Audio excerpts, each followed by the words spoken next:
లక్ష్మణ్ అయితే ముందు వేసుకోవాల్సి వస్తుంది.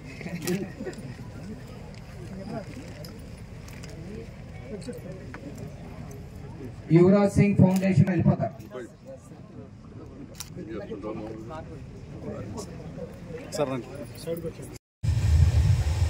శ్రీ జగదీష్ బాబు గారు ఈ గురుదేవ్ చారిటబుల్ ట్రస్ట్ చేస్తున్న సేవా కార్యక్రమాల గురించి మిత్రులు అశోక్ గారు తర్వాత హరిబాబు గారు వారి ద్వారా తెలుసుకొని నేను ఈరోజు ఈ కార్యక్రమంలో నేను కూడా భాగస్వామి అవుదామనే ఉద్దేశంతో ఇక్కడికి రావడం జరిగింది. ఇక్కడికి వచ్చిన తర్వాత ఈ సేవా కార్యక్రమం చూసినప్పుడు నాకు మనసు నిజంగా ఎంతో ఉపగింది. ఇంత చక్కని సేవా కార్యక్రమాన్ని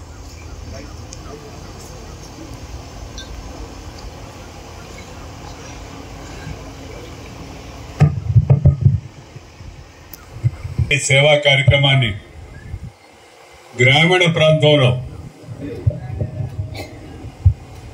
ఏర్పాటు చేయడం, అంకిత భావంతో అక్కడే నివాసం ఉంటూ ఈ సేవా కార్యక్రమాన్ని పర్యవేక్షిస్తూ ప్రోత్సహించడం అవుతుందో చాలా గొప్ప విషయం, అద్భుతమైన విషయం. ఎందుకంటే మన భారతీయ హిందూ సంస్కృతిలో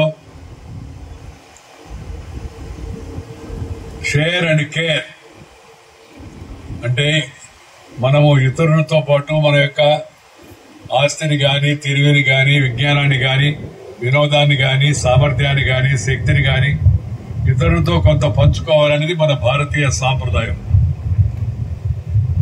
అలాగే సర్వే జనా సుఖినో భవంతు, సర్వ జనాలు సుఖంగా ఉండాలి అనేది కూడా మన యొక్క ధర్మం మనకు చెప్తుంది.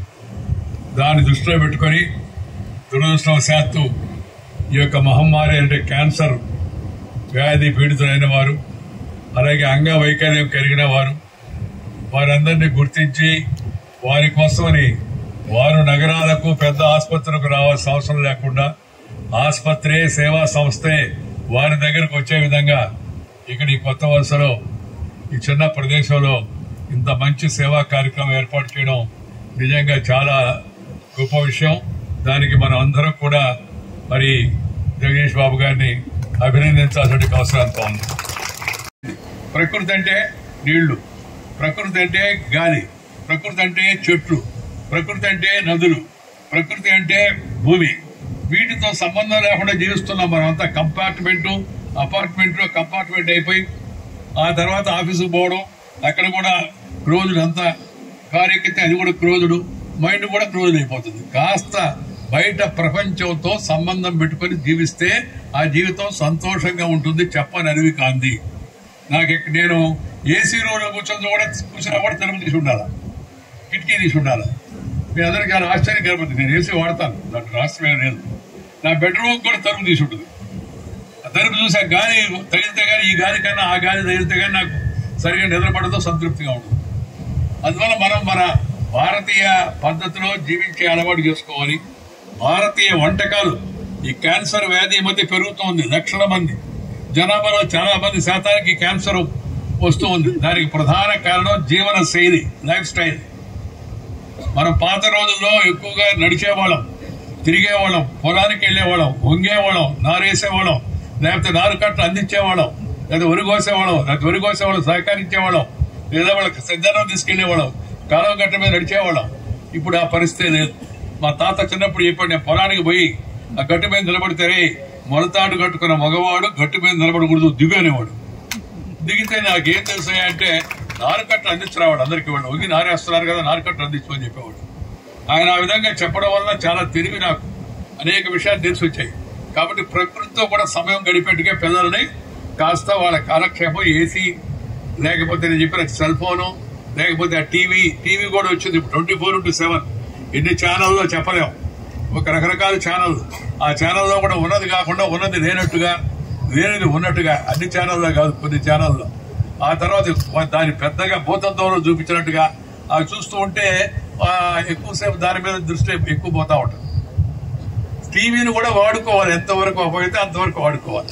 సినిమా పోవడం కూడా తప్పు లేదు, సినిమాలు కూడా ఎంతవరకు మేరకు అయితే అంతవరకు ఆ సినిమా చూడాలి.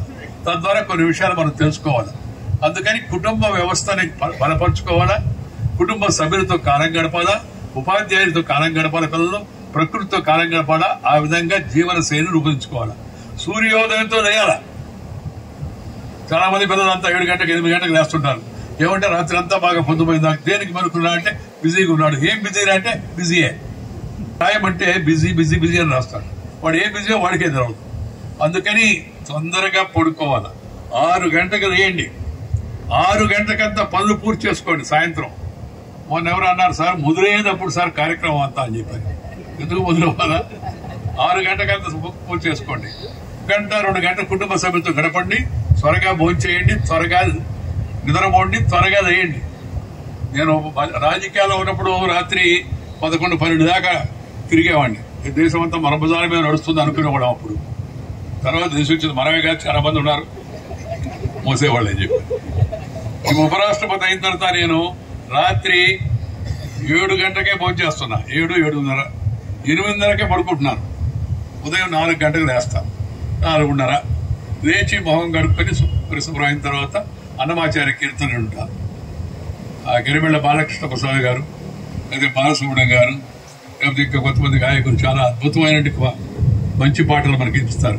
మంచి పాటలు వినడం వల్ల మంచి ఆలోచనలు వస్తాయి. మంచి ప్రకృతిని చూడడం వల్ల మంచి సానుకూల దృక్పథం వస్తుంది. మంచి వాళ్ళతో మాట్లాడడం వల్ల మంచి ఆలోచనలు మనకు వస్తాయి. పాజిటివ్ థింకింగ్ వస్తుంది మనకి. అందువల్ల పిల్లలకు కూడా ఆ విధంగా ఉదయాన్నే వేయడం.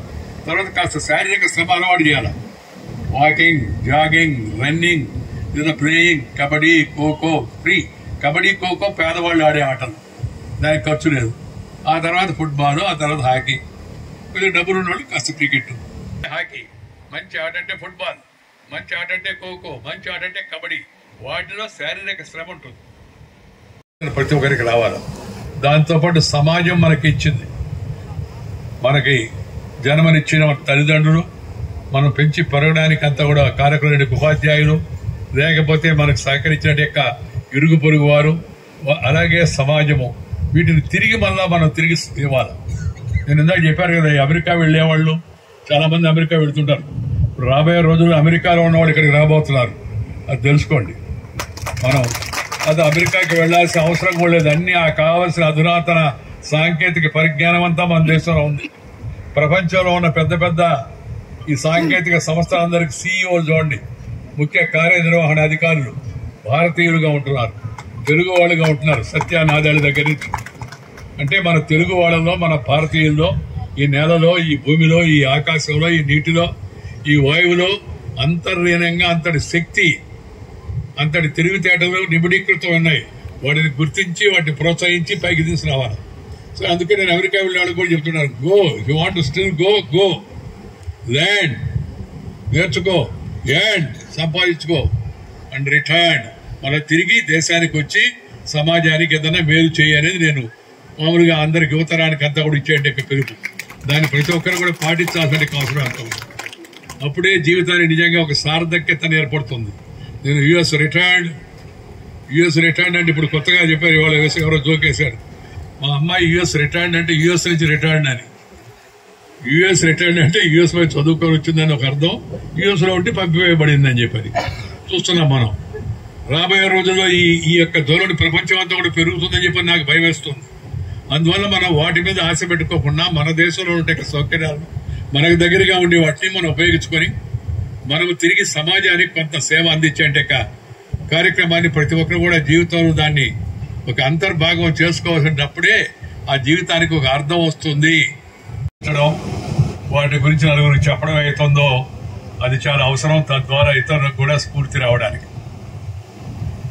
ఈ సేవ అనేది జీవితంలో ప్రతి ఒక్కరి జీవితంలో ఒక భాగం కావాలి. కష్టాల్లో ఉన్నవాళ్ళు, నష్టాల్లో ఉన్నవాళ్ళు, ఇబ్బందుల్లో ఉన్నవాళ్ళు, ఆపదల్లో ఉన్నవాళ్ళు, అన్యాయానికి గురైన వాళ్ళు, అక్రమాలకు లోనైన వాళ్ళు, అత్యాచార పీడితులు, అలాంటి వాళ్ళని ముఖ్యంగా మనం ఆదుకోవాల్సి ఉంది. ఆ తర్వాత బలహీనంగా ఉండేటి వాళ్ళు, బలహీన వర్గాల వాళ్ళు, ఎవరికైతే ఆర్థిక శక్తి లేదో, ఎవరికైతే అందుబాటులో లేవో అలాంటి వాళ్ళు కూడా మన సమాజం, ప్రభుత్వాలు ఆదుకోవాల్సిన అవసరం అంతా కూడా ఉంది. ఈ రోజు ఆ లక్ష్యంతో, ఉన్నత లక్ష్యంతో మరి శ్రీ కేవి చౌదరి గారు నాకు మిత్రులు, ఒక నిజాయితీ అయిన ఆఫీసర్. ఆయన దాని అన్నిటికన్నా మించి ఒక మంచి మానవతావాది. ఆయన ప్రోత్సాహంతో మరి ఇక్కడ ఈ యొక్క సేవా కేంద్రాన్ని ఏర్పాటు చేసి దీని ద్వారా ఈ చుట్టుపక్కల గ్రామాల వాళ్ళందరికీ, ఈ ప్రాంతాల వాళ్ళందరికీ సేవా కార్యక్రమం ఏర్పాటు చేయడం చాలా అభినందనీయమైన విషయం. దాంతోపాటు 27 సంవత్సరాలుగా ఈ సేవను కొనసాగించడం. ఆరంభిస్తూ ఉంటారు, చాలా మంది ఆర్భాటం చేస్తూ ఉంటారు, కానీ దాన్ని కొనసాగించడం కొద్ది మంది మాత్రమే చేస్తారు. అలాంటి కొద్ది మందిలో, మంచి మనుషుల్లో శ్రీ జగదీష్ బాబు గారు, వారి యొక్క సేవా బృందం ఒకటని చెప్పి నేను భావిస్తూ ఉన్నాను. ఈరోజు ఒకటి, గ్రామీణ ప్రాంతాల్లో ఉండే వాళ్ళకి సేవ చేయడం చాలా అవసరం. పట్టణాలు అభివృద్ధి చెందాయి, పట్టణాల్లో అన్ని అందుబాటులో వస్తున్నాయి. పట్టణాల్లో ఏమైనా జరిగినా పత్రికలో వస్తూ ఉంటుంది, ఎక్కడ అన్యాయం జరిగినా పత్రికలు ప్రధానంగా దాన్ని ప్రచురిస్తాయి. కానీ గ్రామీణ ప్రాంతాల్లో అన్యాయం జరిగితే చెప్పుకునేదానికి, వినేదానికి తక్కువ మంది ఉంటారు. అలాంటప్పుడు గ్రామీణ ప్రాంతంలో ఇలాంటి అద్భుత సేవా కార్యక్రమాన్ని వారు ఏర్పాటు చేసి 27 సంవత్సరాలు అహర్నిశలు ఈ సేవా కార్యక్రమాన్ని కొనసాగించడం అవుతుందో చాలా గొప్ప విషయం.